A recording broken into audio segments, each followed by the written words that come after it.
બેઠા હતા. ચકીબેન ને એમ થયું કે અરે આ દરિયા દાદા છે એને પાસે કેટલું પાણી છે, આ કોઈને દેતા હશે કે નહીં દેતા એ વિચાર આવ્યો ને. એટલે ચકીબેન તો ગયા દરિયા પાસે કે દરિયા દાદા આ તમારી પાસે આટલું બધું પાણી છે તો તમે કોઈને આપો છો કે બધું તમારી પાસે જ રાખો છો? દરિયા દાદા કહે અરે ચકીબેન તમે કેવી વાત કરો છો, મારું પાણી તો હું વાદળને આપું. જો ઓલા કાળા ડિબાંગ વાદળ આવ્યા ને એને મેં મારું પાણી આપ્યું છે. ચકીબેન તો ગયા એને મનમાં એમ થયું કે આ વાદળાને પાણી આપ્યું પણ આ વાદળું કોઈને આપતું છે કે એમને મળતું છે.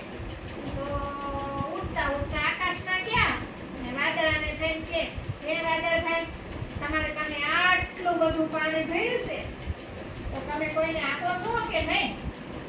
ચકીબેનને પાછા વાદળભાઈએ એમ કીધું કે હા હું તો ચારે કોર પવનની હારે આખો પાછો થાય મારું પાણી છે ને પર્વતને આપું, ડુંગરને.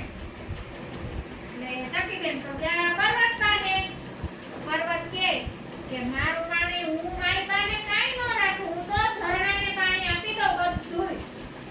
તો ચકીબેન તો ગયા ઝરણા પાસે. ઝરણા પાસે ગયા ને તેને કે એ ઝરણાભાઈ તમે આ પાણી કોઈને આપો છો કે નહીં? હું તો બધું નદીમાં નાખી દઉં. નદી તો પછી ખળ વહેતી હતી, નદીનું પાણી આવી જતું ને. ચકીબેન તો ઉડતા નદી કાંઠે ગયા. એને જઈને નદીને પૂછ્યું હે નદી માતા તમે આ પાણી તમારી પાસે આટલું બધું છે તો તમે કોઈને આપો છો કે નહીં? નદી કે હું તો બધું મારી પાસે કાંઈ ન રાખું,